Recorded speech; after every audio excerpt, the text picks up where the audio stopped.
Good evening and welcome to Scotland at 7 on Wednesday the 4th of August. My name is Maggie Lennon and we'll start as usual with the up-to-date coronavirus statistics. As of 2 o'clock today, a total of 2,509,868 people in Scotland have been tested through NHS Scotland labs and UK government regional testing centres since the start of the pandemic. Of these, 2,160,582 have been confirmed negative, 349,286 have tested positive. There are 1,271 new cases of COVID-19 confirmed via test, although not everyone with the virus will display symptoms and not all those with symptoms will be tested. There are 13 new reported deaths of people who have tested positive. The number of patients in Scotland who have died from complications caused by the coronavirus infection now stands at 7,965. This number only includes those who have died having received a positive test for the virus in the previous 28 days. Of the people who have tested positive, 383 were in hospital last night, 58 of whom were in intensive care.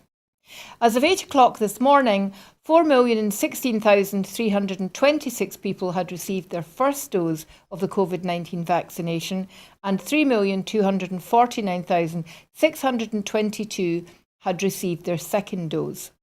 The latest UK daily figures up until yesterday show 130,000 patients who tested positive for COVID-19 have sadly died from their illness, an increase of 119 since yesterday. This number refers to deaths in all settings, not just hospitals. As of the 1st of August, 10,370 deaths have been registered in Scotland, where the novel coronavirus was mentioned on the death certificate, according to statistics published by the National Records Office of Scotland. In the week of 26 July to the 1st of August, 46 deaths were registered that mentioned COVID-19 on the death certificate, a decrease of 10 deaths from the previous week. The 10 deaths were of people aged under 65, 9 were people aged 65 to 74, and there were 27 deaths of people aged 75 or over. 38 of these deaths were in hospitals, 2 were deaths in care homes, and 6 were at home or in non-institutional settings. Most excess deaths are happening at home, with home and non-institution deaths 46 above average in the most recent week. I'm joined tonight all the way from the northeast by Richard Thomson MP for Gordon. Good evening, Richard. How are you? I'm very well, Maggie. You doing fine? I'm very well indeed. We'll start tonight with another story related to the drug deaths that we've been reporting on for over a week. On Sunday, we called it Scotland Shame, and it would appear that Angela Constance agrees with us, calling it that herself today.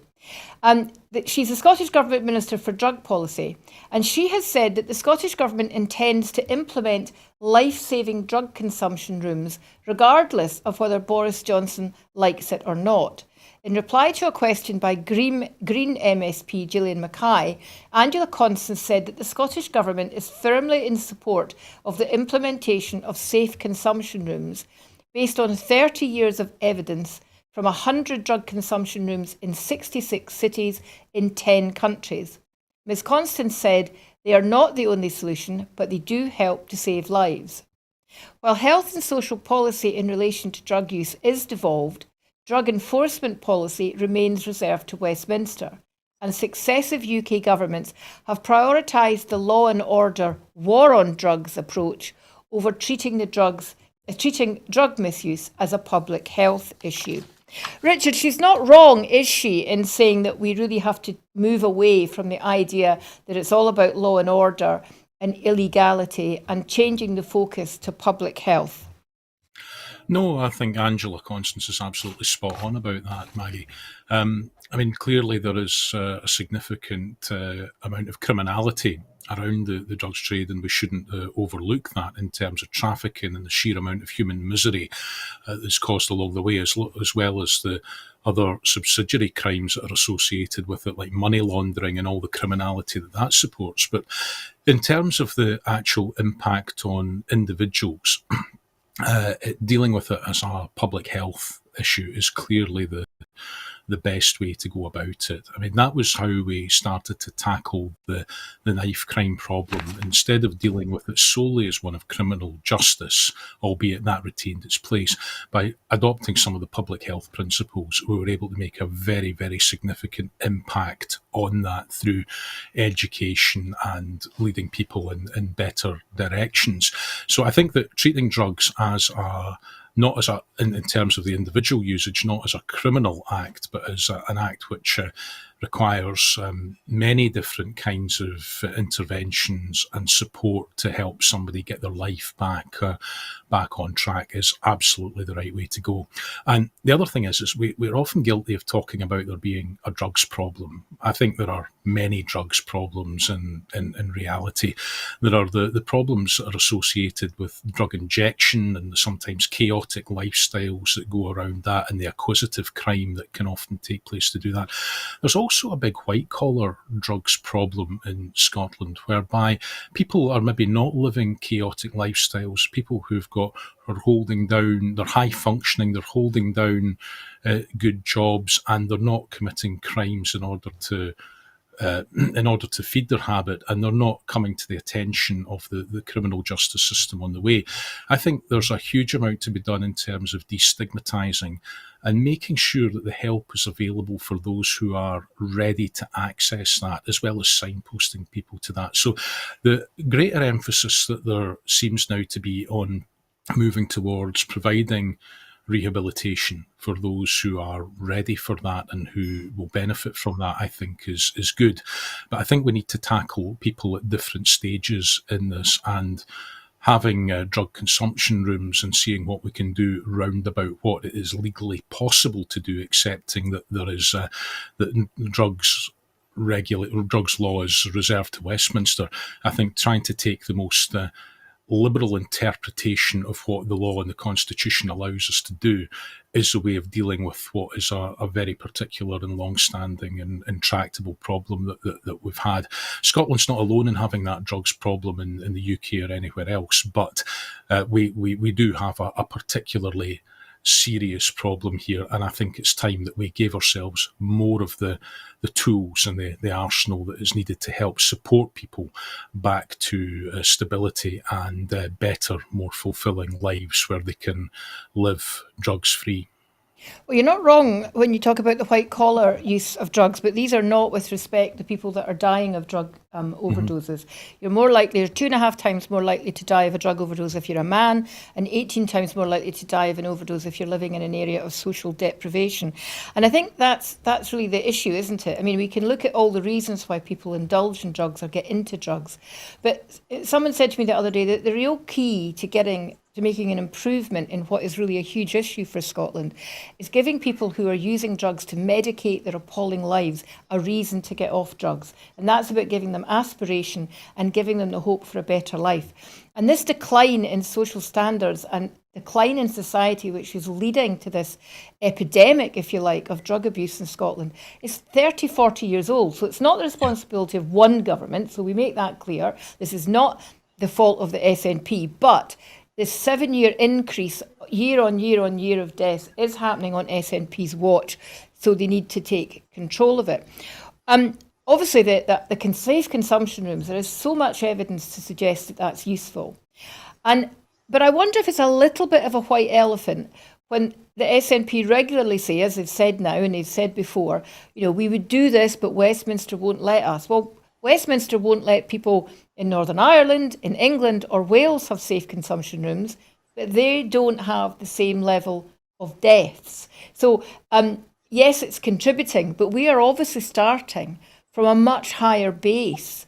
And why should that be? Is Scotland such a broken society? Is there so much additional social deprivation in Scotland that is leading to this? Because I think till we get that answer, we're not really going to have a real proper kind of route map out of this.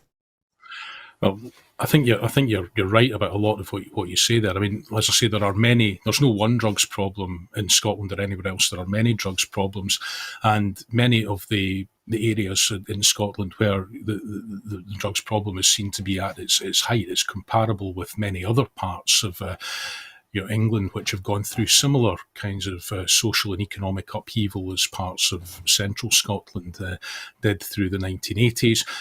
Also, we had a very big injecting drugs problem in the northeast of Scotland in the 80s and 90s as well. So it's not a particular geography. As I say, that's my point about there being many problems. But I think the key point is about of this happening over decades is that people have, in a lot of cases, turned to drugs not out of recreation. I don't like that word particularly, but simply to fill what you might say is a void in their lives other way, which might have been filled previously by employment, where you get into several generations of unemployment and deprivation, and where you see that.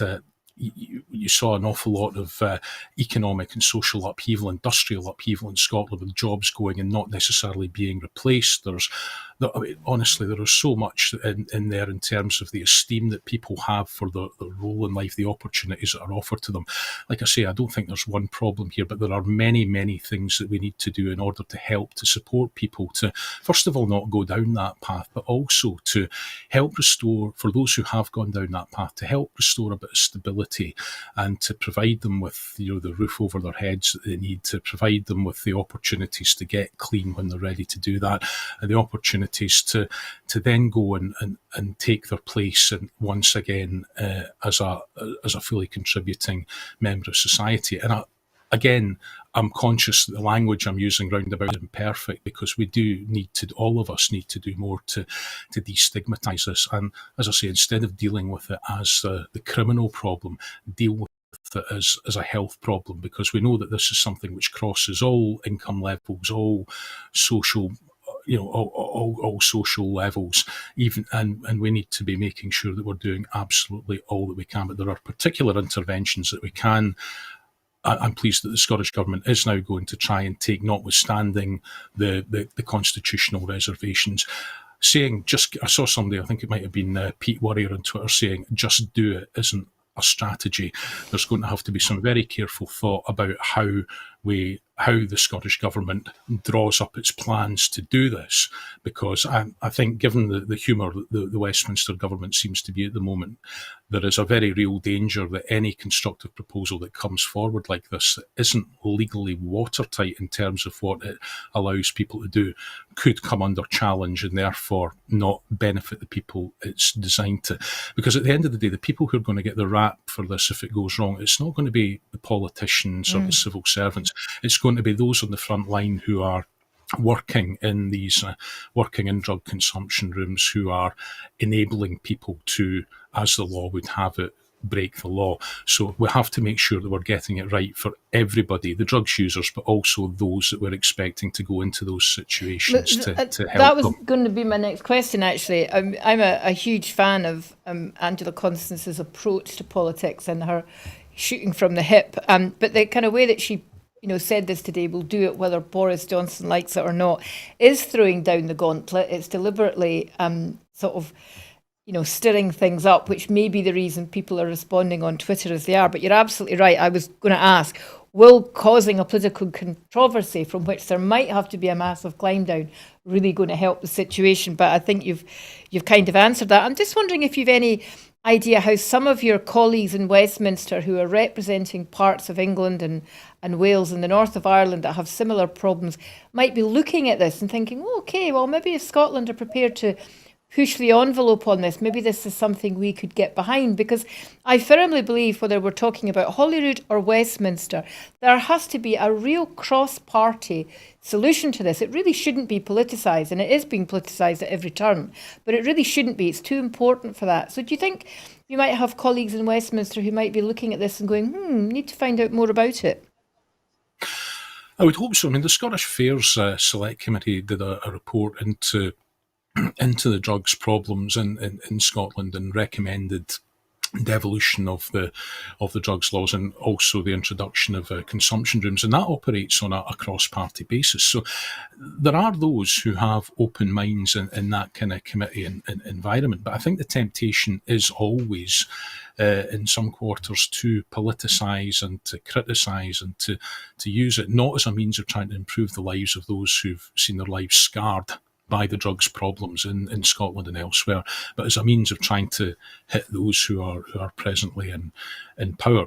I think that the glimmer of hope that I would have in this for how MPs from England, Wales or Northern Ireland might view it is, again, coming back to dealing with the knife crime problem in the west of Scotland that we had as a public health problem.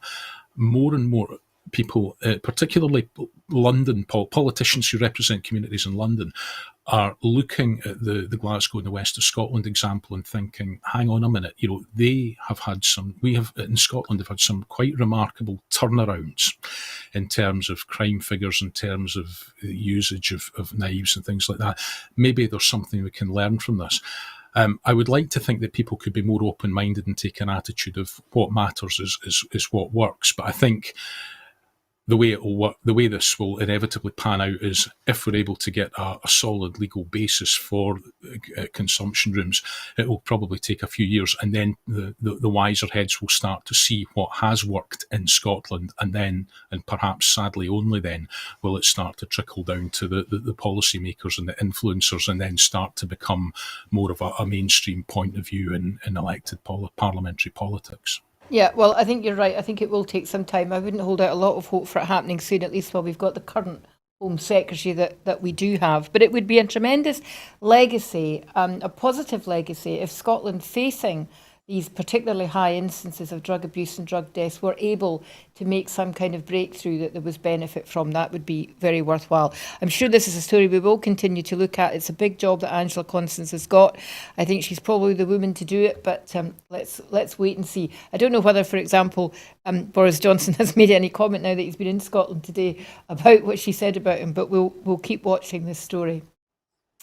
Up to 130,000 children will be able to benefit from 1,140 hours of free early learning and childcare each year from this month, available to all 3 and 4-year-olds as well as 2-year-olds who need it most. The flagship commitment will save families approximately £4,000 a year. Many children in funded ELC already access 1,140 hours, and legislation came into effect on the 1st of August to make the offer expanded right across the country. The expansion from 600 to 1,140 hours of funded ELC was made possible by a close working partnership between the Scottish Government, local authorities and ELC providers across Scotland, underpinned by a landmark multi-year funding agreement.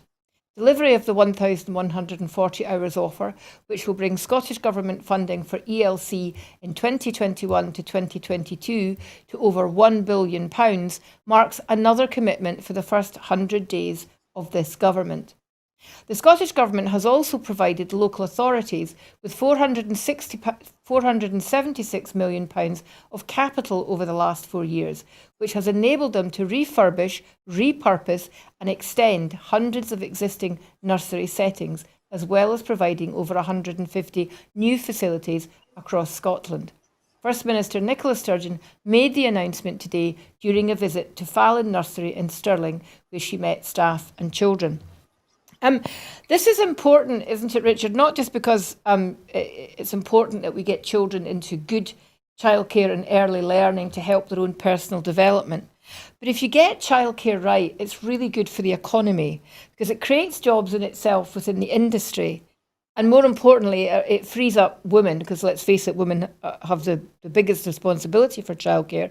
It frees them up to get back into the labour market themselves. So I can't see anything negative about this. How does it compare with what happens with childcare provision, say, in the rest of the UK? Are you aware of that? No, but I do have a lot of friends and acquaintances south of the border, and I know that the amount that they end up having to pay for childcare, particularly where both parents work, is absolutely eye-watering at times. And I've my partner and I, we have two daughters. They're now too old to benefit from this, but I know what a difference this would have made to us when they were of an age, age 3 and 4, to be able to have that additional amount of childcare there. We split the job of raising our children and looking after them as equally as it was possible for us to do. But you're absolutely right.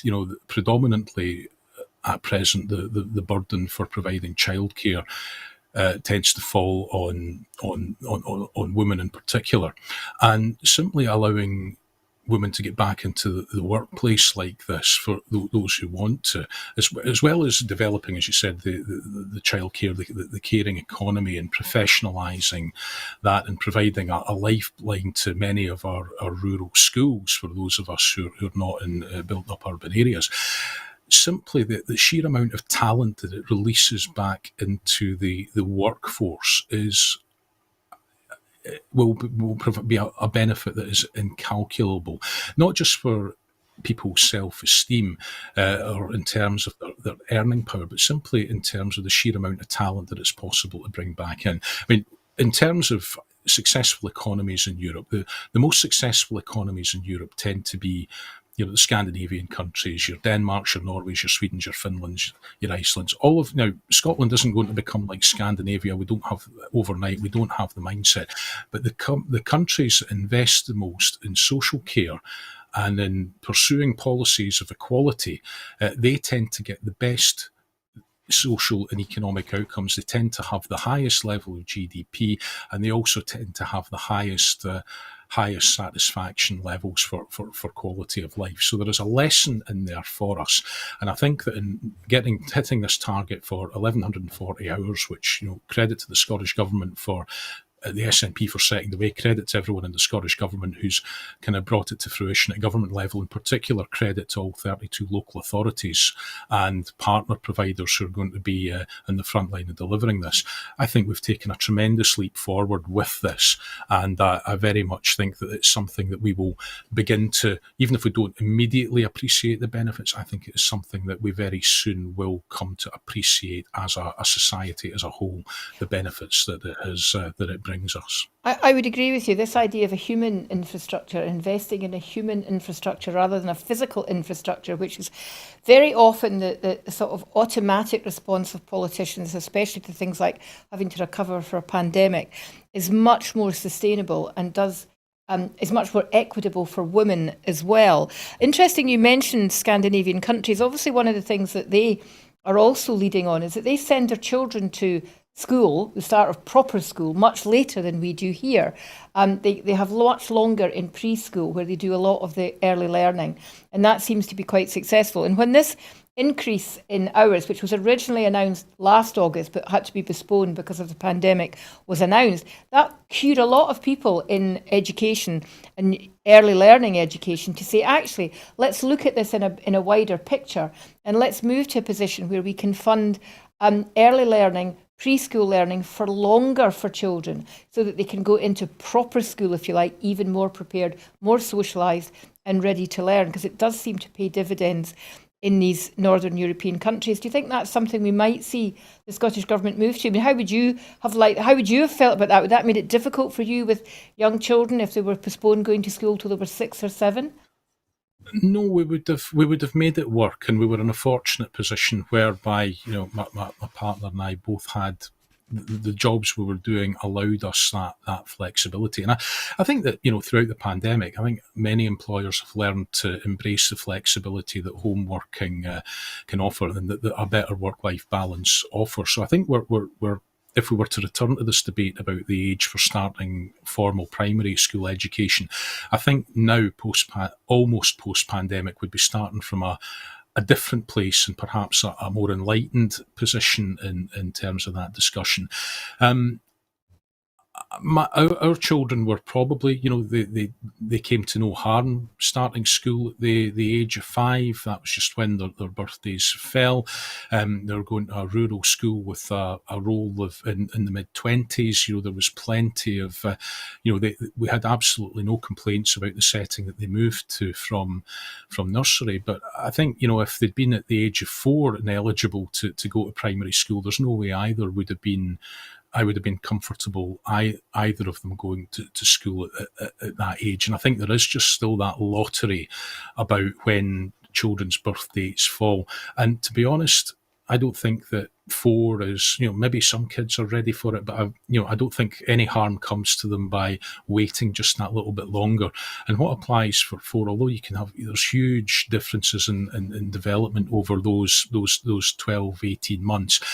Personally, I would be quite content for children to be starting primary school and for their formal primary education just that little bit later. Mm-hmm. Admittedly, that requires a whole lot of different configurations round about this. But I think that once we get the 1,140 hours bedded down, the time is ripe to have that debate. And as I say, I think almost post-pandemic, with the flexibilities that employers have embraced and that people have come to take for granted, and the improvements that we've seen, and not for everybody, I'll admit, but for some people in terms of their work-life balance that they've been able to enjoy in that. Again, there are some people who are extremely privileged and being able to get that. I appreciate that 100%. That is not the experience of everybody, but it doesn't mean that it's not something that we shouldn't strive for. And I think if we were to restart that debate, we'd be starting from a much better and much more enlightened position in light of all that we've experienced, and in light of that bedrock of the 1,140 hours that's now thankfully in place. Yeah, it's a tremendous start, and there will be many families very grateful for that. The Prime Minister has been in Scotland. He arrived today. He's kicked off his 2-day visit by rejecting the First Minister's offer of a face-to-face meeting while he was here. The First Minister wrote to Number 10 proposing a meeting, since it was public knowledge he'd been in Scotland and not received any request for talks from the Prime Minister by the beginning of this week. In her letter to Boris Johnson this week, Nicola Sturgeon wrote, "I understand you'll be in Scotland later this week and thought this might offer us an opportunity to meet in person in Edinburgh for a discussion on the current COVID situation and our respective plans for recovery, focusing obviously on the areas where it's important that our governments work together." Her offer was rejected. In his response, Johnson maintained that he was eager to meet with devolved leaders soon, ignoring the fact that he would actually be in Scotland. His itinerary has not been announced, but it's expected that the PM will be meeting with Scottish Conservative leader Douglas Ross and other Conservative MPs and MSPs in their constituencies. Responding to the PM's refusal to meet with her, the First Minister said, "It was a missed opportunity, but that is on him." She told reporters, "I don't feel snubbed. I think most people would think it's a bit odd and a bit strange that we've got a Prime Minister visiting Scotland who talks a lot about working together but doesn't take the opportunity when in Scotland to talk to me directly." There's no way of spinning this, is there? It is a snub. Johnson was never going to meet her. She should feel snubbed, should she not? Because it is disrespectful to Scotland and to her role as First Minister.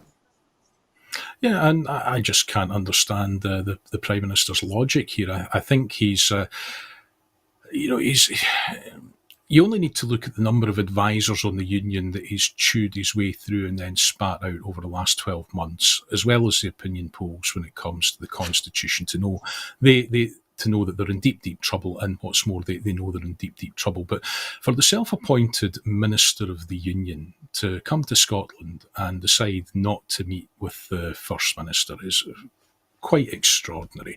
And yeah, it's a snub, but I don't think particularly to Nicola Sturgeon. I think it's just a snub to devolution, and shows his general lack of respect for the constitutional settlement that Scots have so far voted for, and a snub to the aspirations that half the country at the moment, perhaps more than half the country at the moment, has to go significantly beyond that. And I just don't see what he hopes to gain from that. But I mean, the hypocrisy, here is really quite astounding on the part of the Tories, because on one hand you've got Tory MPs and MSPs going, crying their eyes out because the Scottish Government apparently only wants to ferment grudge and grievance. And then as soon as Nicola Sturgeon wrote the letter to the Prime Minister, they were crying their eyes out again because apparently it was a security risk, it was discourteous, it was this, it was that, it was the other. And all she's done is said, I've stuck the kettle on, Boris, I'll unwrap them in Viscounts, come in and have come in and let's have a blether, and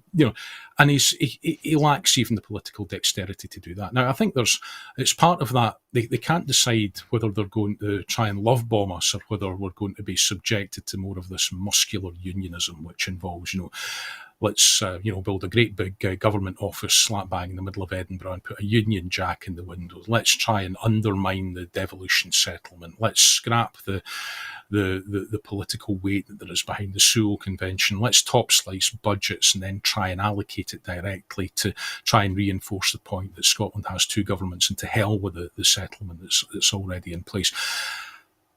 Something I don't think it clearly he's not going out of his way to try and love bomb hardcore independent supporters like me and anyone else.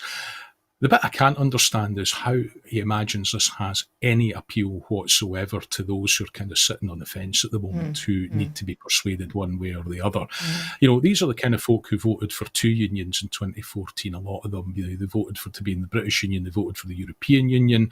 After Brexit, they now find that they can't have both, they have to have one. And why he thinks that this would endear anybody to more direct rule from London and more muscular rule from London is frankly beyond me. It's extremely discourteous, and I don't think anyone's going to be fooled. He's going to be helicoptered and Range Rovered from, one highly sanitised setting where he's in absolutely no danger of coming into any contact with any real members of the public whatsoever, to another situation just like that, to another. It's all going to be carefully stage managed and choreographed. I don't think anyone falls for that kind of rubbish anymore. I think it's also the media have also been pretty much kept at a distance. We believe there's been minimal press invitations. Certainly, Broadcasting Scotland didn't get invited to meet Boris Johnson, but maybe that's just because it's us. Anyway, but I think it speaks volumes. He wants to come here and meet Douglas Ross, but to try, it's quite clearly trying to a party political visit rather than the government visit that's being dressed up as. Yes, it feels like he's here as leader of the Tory party, not leader of the Union. You're right. He is the leader of the Tory party in Scotland, not Douglas Ross. But if he had an ounce of nous whatsoever, he would have made an hour available to go into Butte House and done his duty and had the chat, and who knows what might have come out of that. But we're not dealing with somebody that's very politically astute in number 10. Well, no doubt there'll be interesting photo opportunities that we'll see in the coming 2 days while he's still here. The Scottish Government has announced today that all young people 16 to 17 years of age will now be offered the coronavirus vaccination in Scotland, in line with the latest advice from the Joint Committee on Vaccination and Immunisation. They'll be offered a first dose of the Pfizer-BioNTech vaccine. On Friday, the 6th of August, people who are 16 or 17 in mainland Scotland will be invited to register their interest through the online portal at NHS Inform, and then will be sent an appointment via an SMS or email. Eligible young people in Shetland, Orkney and Western Isles will be contacted by their health board and invited to attend clinics. Alternatively, drop-in clinics will also be available for 16 to 17-year-olds. The big news that this is being reported, Richard, is this is great news because this is just in time for the children going back to school, except our kids go back to school next week. So once again, we see the whole management of the vaccine rollout, the whole management of changes to restrictions being very much dominated by an English agenda. The same with, it was important that we got all the holiday restrictions sorted out before the English schools went on holiday. Didn't benefit anybody in Scotland. And this is just another example of it. So they reckon in Scotland that most of the young people involved won't be offered a vaccination until the end of September. So it's actually not going to have that positive effect on schools. It's going to take a bit longer for that to filter through. I'm just wondering why the Scottish Government didn't just decide to do this a bit earlier. I think the Scottish Government are in a bit of a bind about this because, quite rightly, they've been taking their advice throughout from the JCVI in terms of what groups to vaccinate and in what order, which is why the Scottish Government put such emphasis on vaccinating the most vulnerable elderly groups to begin with. So in light of the experience we've had and in light of the experience in other countries, the advice now from the JCVI is that it would be proportionately a good thing on balance to vaccinate 16 and 17-year-olds. So now that we've got that advice, I think it's incumbent on the Scottish Government to push on with that. I'm sorry it's not happening in time to start to benefit those who are going back to school. But I think even then, with the 8-week gap, it's, we're always going to be up against it there anyway, and they will be in parts of England and Wales as well, I would suspect, given the rate their vaccinations are happening as well. So I think I would be inclined to try and take a generous view of this, and the bigger picture is that the vaccination programme although it doesn't stop you getting COVID, although it doesn't stop you transmitting it greatly reduces the chance of either of these things happening. And now that the adult population is substantially vaccinated, last week 73% in the NHS Grampian area where I live had been vaccinated, double vaxxed. It was about 71% across the whole of Scotland. It's time to start getting that out to 16 and 17-year-olds and who are on the cusp of adulthood and letting them enjoy the same level of freedoms as their older cohorts are getting, and just giving them the opportunity to have that same degree of security from the vaccinations that are on offer. Whether we go below 16 and 17-year-olds, again, I think we'll need to see how the evidence develops, but I think on balance, you're probably starting to get to the point where with 16 and 17-year-olds, maybe not too far below that, where the benefits and the risks are kind of fairly evenly balanced for those without underlying conditions. But I think good that clear advice is now coming through, and let's crack on with it, and let's make sure that as many of the population get that benefit. I hope they do take it up. I mean, friends were telling me the other day they'd walk past a sort of drop-in clinic in Ayrshire where younger people were queuing to get vaccinated, because there's been a lot of chat about the sort of 20 to 30-year-olds have not been as engaged. And she said it was just like watching people queue to get into nightclubs in the old days, and it kept going all day. So it looks like younger people in Scotland are taking the responsibility seriously. So it's good news for 16 to 17-year-olds. So if you've got 16 to 17-year-olds in your house, make sure they get vaccinated. Joe Biden has led calls from both parties for New York Governor Andrew Cuomo to resign after an investigation found he had sexually harassed 11 women.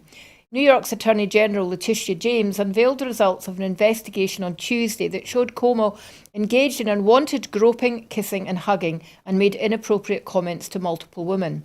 "I think he should resign," the president told reporters at the White House hours after the results of the investigation were published. "I understand that the state legislature may decide to impeach. I don't know that for a fact. I've not read all the data." Asked about Cuomo's attempt to defend himself by using an image in which he is making physical contact with Joe Biden himself, the president said, "Look, I'm not going to fly-spec this. I'm sure there were some embraces that were totally innocent, but apparently the Attorney General decided there were things that weren't." Biden had previously said Cuomo should resign if the allegations were shown by an investigation to be true. And his comments came after House Speaker Nancy Pelosi also called on Cuomo to resign, as did several New York Democrats, including both the state's US Senators Chuck Schumer and Kirsten Gillibrand, as well as Congressman Hakeem Jeffries and Mondaire Jones. Republicans too seized on the findings. Congresswoman Elise Stefanik of New York, the highest-ranking Republican woman in the House of Representatives, said no one is above the law and today justice must be served. Governor Cuomo must resign and be arrested immediately. Joe Biden must immediately call for his resignation. Cuomo faced calls to quit last year when two former aides accused him of sexually harassing them in the workplace, and several more women then came forward with accusations of misconduct, prompting James's 5-month investigation. Richard, when you read what these women have reported happened to them, it beggars belief. I cannot believe in 2021 women are still having to protest this shit, frankly, because it just doesn't stop. So, you're a man with 2 daughters. Can you explain to me what it is about men that they think they have the God-given right to touch up and feel up women just because they can. And how do you feel about your daughters as they get older, having to navigate this landscape, which we all have to do all of the time? Well, I'm not going to make this about my family, but quite frankly, nobody has the right, and I think consent is key at all times. I don't know why it is that that it's particularly a problem for men, but I think it's important. Attitudes are hopefully changing, but you're absolutely right. In 2021, whether allegations are historic or not, it's not good enough that this behaviour still carries on, or that there's an expectation on the part of the perpetrators that they might actually be able to get away with it or somehow explain it away. And look, one of the first things that new MPs and Lords in this parliamentary session were expected to do, and it caused a bit of a hoo-ha with the Conservatives, which was, or some elements of the Conservatives, was to go on a training course valuing everyone. And, it wasn't a particularly in-depth thing, and nobody should need to be told about, the obvious extreme of what is unacceptable behaviour.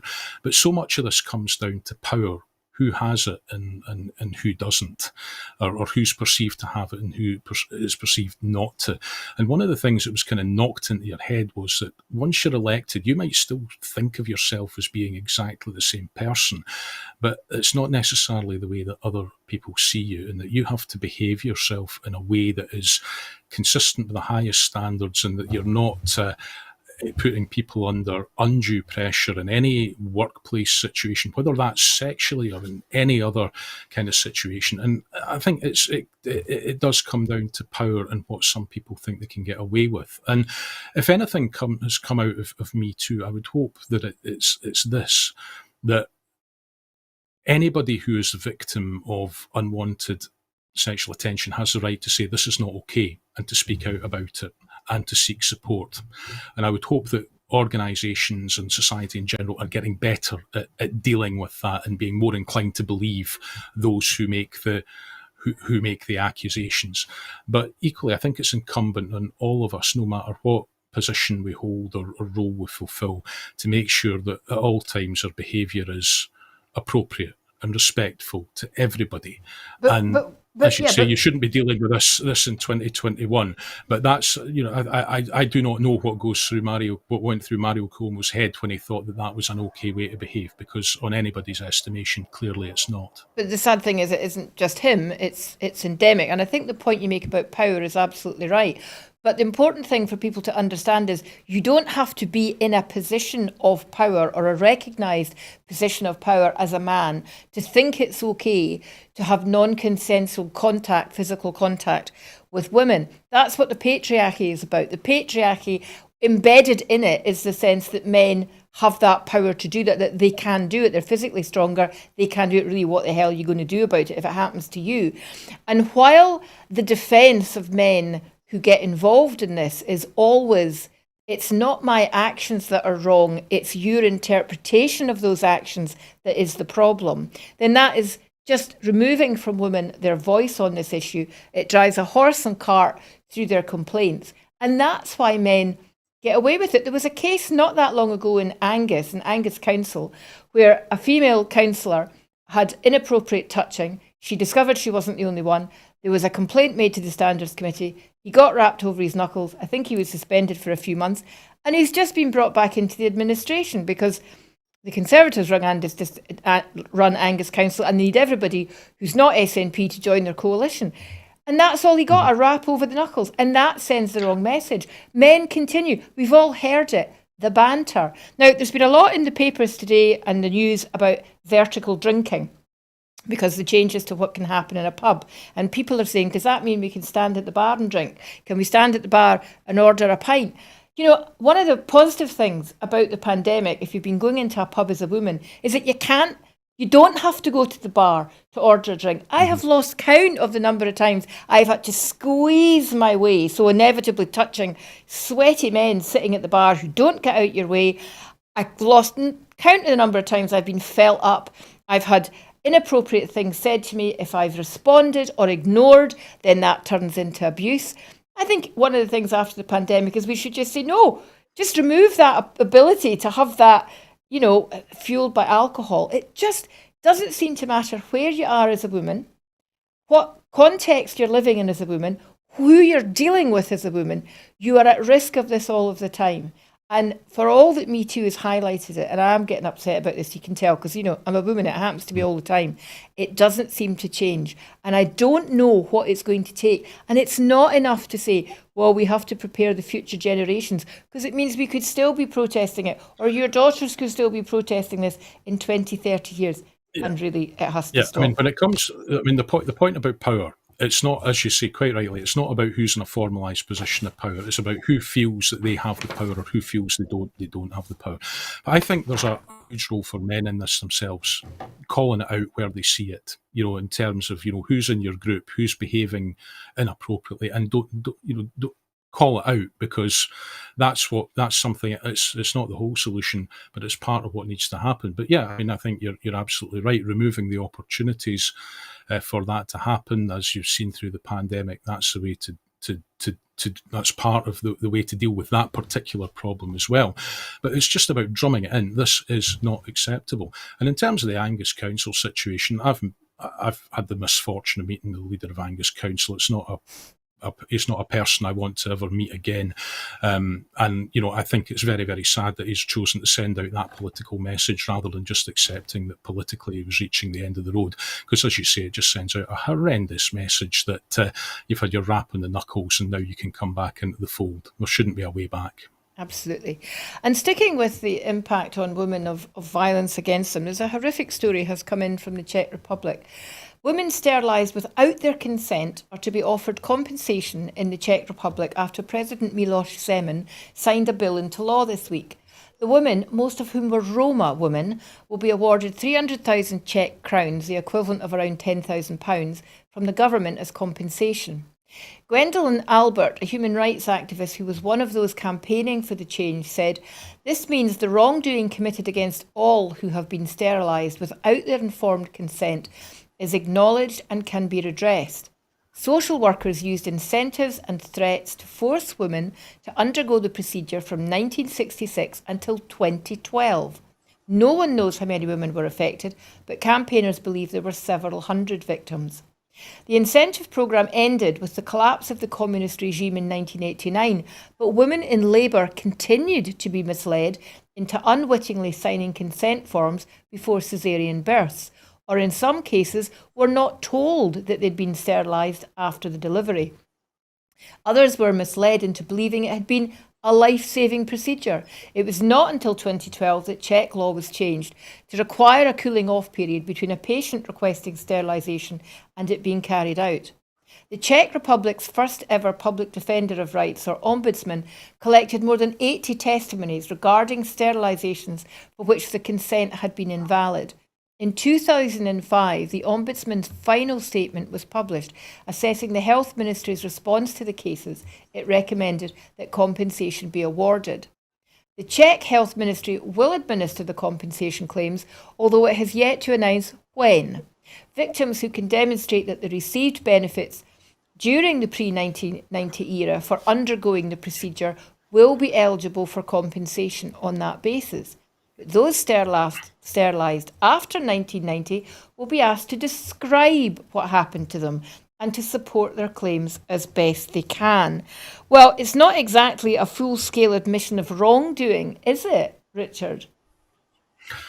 No, it certainly doesn't sound like it. I mean, this is an absolutely appalling chapter in in Czech history, and while I think it's too easy to say that lessons must be learned, I think what's more important is that stories are told, that people understand the magnitude of what has happened here, particularly the way it was targeted at those of a Romani background, it seems to have been, and to try and make sure that we're all vigilant to the lessons that come out of that, because we're all aware of examples where the state bureaucracy has not always acted in the interests of those it should have been there to protect. So although this is a story about something that happened in Czechoslovakia and the Czech Republic, I think there's a a commonality to abuses of power that you see right across Western Europe and indeed the world in this.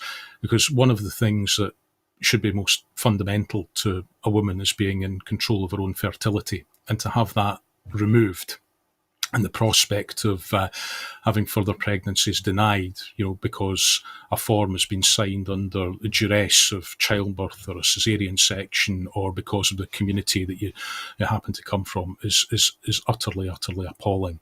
So I'm not really sure I've got a great deal more to add to than that. Of course, it isn't just the Czech Republic. Enforced and compulsory sterilisations are something that began really in the early 1920s. It was very much part of the eugenics approach to managing populations. They've been committed for various reasons, population control being one of them, gender discrimination, as you say, a woman should be in control of her own body, ethnicity or race control, which clearly is what has been driving the impact on Roma women, gender normalisation for intersex people, and it's been used for torture and punishment. It's still going on in many parts of the world.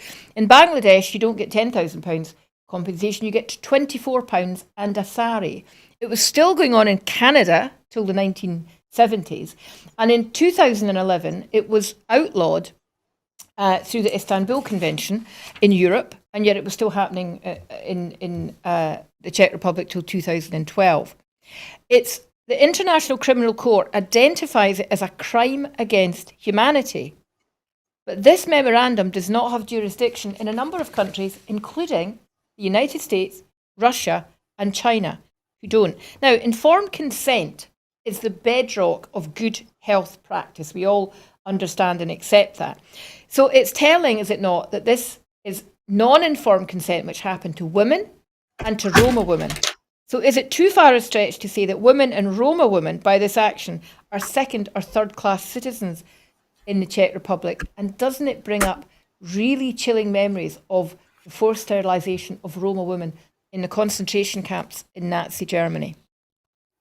Yeah, and I think that the onus is on the Czech government to make amends, and I don't think you make amends financially exclusively. There's no amount of money can ever adequately compensate for what these women have gone through and what they've potentially lost. But as I say, this is a story that will have resonance for the way that those who should be there, the state that should be there to protect you when you're at your most vulnerable, doesn't always act in the best interest. So I think whether it's these sterilizations, whether it's forced adoptions in other cultures and other times, it's a call to vigilance and to humanity and to compassion and to make sure that we are always living up to those values. And as I say, this is something that the Czechs will have to work through. But there's nothing, I don't think, that can ever adequately compensate for that, or the breach of the violation that this represented to the women who were directly affected. Indeed, and we do wonder why they came up with the figure of £10,000. What price? The cost of a life or the future? Yeah. A new fund worth £6.7 million to support legal aid firms has launched for applications in Scotland. The Legal Aid Business Support and Recovery Fund recognises the critical role legal aid firms play in the justice sector as Scotland recovers from COVID-19. It also ensures the availability of legal services for those most affected by the pandemic. The fund has been established following close consultation with the legal profession and will be distributed to legal aid practices as part of the Scottish Government's Recover, Renew and Transform programme to support the justice sector. This isn't entirely new money. Just over a year ago, £9 million was announced to support legal aid, and only £2.3 million was applied for. And so the government went and spoke to solicitors across the country, legal aid boards, the Law Society of Scotland, the Solicitors Bar Association, and said, we need to make this process better, simpler, we need to make it easier to apply for the money. And they've worked collaboratively to do this. So it's hoping, I think, that it means the beneficiaries will find it easier to apply and maybe more relevant to the work that they're doing. So it's this idea of consulting with people who will spend that public money on behalf of the government is generally good practice, wouldn't you think, Richard? A good principle for the Scottish Government to get into. They might think about applying this in other areas in the future. Well, absolutely. I'm a great believer that you should try, when you're in government, to try and do things with individuals and particular interest groups rather than doing things to them. And for all the legal aid budget is a perennial kind of thing, pinata for the tabloids to attack, I think we need to remember that legal aid is there for a reason. It allows those with the least amount of means in society to access the justice system and to ensure not only that their own rights are protected, but also sometimes so that they can take actions, allow our collective rights to be better defined and protected. So I think that this work with these legal firms who are particularly reliant or who are particularly engaged in work which falls under legal aid, it's serving a very, very useful purpose. It's helping keep the wheels of justice turning. It's helping keeping the halls of justice open to those who are arguably in greatest need of being able to get that access. And I think that having that kind of discussion about how this money could best be used before it is allocated is a pretty decent principle to be applying under most things. I'm a great believer that you should try and understand what it is you're trying to achieve before you set out to achieve it. And this is no exception. And as I say, I think this is a good and useful initiative which helps to keep the wheels of justice turning and the halls of justice open to those who often are most in need of the service and the benefits that can bring them. And it's worthwhile pointing out that it's in stark contrast to what's happening with legal aid in England, where there's been a huge squeeze over the last 5 years. Solicitors in England who work with asylum and migration cases claim that they can't make enough from the legal aid they're allowed to even allow them to do the most basic advocacy that's required. So it is good news for solicitors in Scotland. It is good news for people who require legal aid, and it's a good principle. Let's hope it's applied to the third sector in the coming months as well. Applications have now opened for a fund to support Scottish food and drink suppliers and producers to invest in future growth. The annual Food Processing, Marketing and Cooperation Grant Scheme, that's a mouthful, will enable investment across a range of projects, including buildings and equipment, feasibility studies, cooperative ventures, and the improvement of supply chain efficiency. A total of £7.3 million is available in this financial year to support initiatives that will safeguard jobs and increase sector efficiency. Rural Affairs Secretary Mary Goodjohn said, "Our food and drink sector creates amazing produce that is enjoyed across local, national and international markets. As well as encouraging innovation and cooperation, this scheme will also help sustain and create employment opportunities within our rural communities, which have been particularly hard hit by the damaging impact of Brexit." The food and drink industry in Scotland, Richard, is one of our most important sectors. It's a growing part of the onshore economy, very important to your part of the world. So this is something you must be extremely pleased to hear about, I would think. Absolutely. The food and drink sector is one of the key areas for strategic growth that's been identified in the northeast of Scotland by both the local authorities here, Aberdeenshire Council and Aberdeen City Council, as well as all the partners in local economic development. I mean, look, we've got all across Scotland, but in the northeast, I'll fly the flag for the northeast here, but all across Scotland, we've got fantastic primary products in terms of the crops we grow, the soft fruit we can grow, the fish that we can catch, the cattle that we can rear. We've got a fantastic reputation for the quality of our raw ingredients. What we're not nearly so good at is adding value to that. All too often, the product just goes in the back of a refrigerated lorry and off it goes somewhere else to be processed. And there's a great deal more value can be added. There's also a great deal of more work we can do in terms of the work around the nutritional quality of how we use the ingredients we have. But to bring in greater mechanisation to deal with labour shortages, and also to help increase that profitability, to add that value, and to help to overcome the additional barriers that have been put in our place in terms of Brexit, whether that's in terms of getting access to labour or whether that's in terms of the additional paperwork that goes along with exporting it. there's a great deal that we can do. We could get so much more out of our food and drink sector, and also helping support those who live on the land, the farmers who are the custodians of the land for us, who look after the environment and who look after what we eat from field to plate. There's so much potential here, and if this fund can help to extract more of that potential and add more value and create more jobs and mitigate against some of the harms that have been self-inflicted through Brexit, that's something that's very, very positive indeed. Yeah, and I think the general public are much more aware of issues around food security than they ever were. That the idea of local food and using local produce, what it does for the environment, is tremendously important. Cutting down on air miles and all of that. So it's an extremely important initiative, and it's really good to see that investment is being made. It's been a full programme tonight, and I'm afraid that's all we've got time for, so thank you very much indeed, Richard, for joining us.